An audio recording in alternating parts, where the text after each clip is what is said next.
রূপগঞ্জ নামে এক গ্রামে সুলতান নামে এক শাসি তার স্ত্রীর সাথে থাকতো। সেই শাসি জমিতে পেঁয়াজ চাষ করত।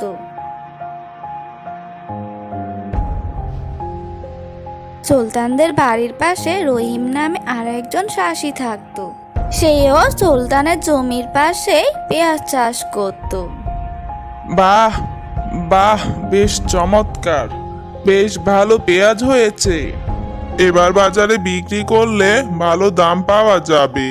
এখন পেঁয়াজের যা দাম, এই পেঁয়াজগুলো বিক্রি করে অনেক লাভ করতে পারবো।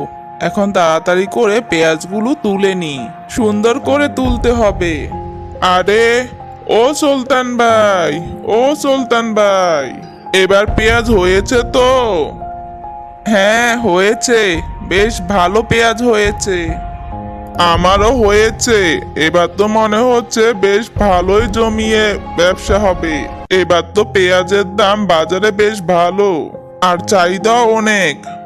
রহিমের ক্ষেতে ভালো পেঁয়াজ হয়েছে শুনে সুলতানের একটু ভালো লাগে নাই। সুলতান মনে মনে বলে, হ্যাঁ ভাই, আপনি ঠিকই বলেছেন।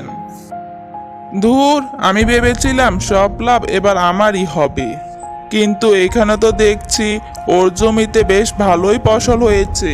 তার মানে আমার আর ভালো লাভ হবে না। সুলতান মন খারাপ করে তার বাড়িতে চলে যায়।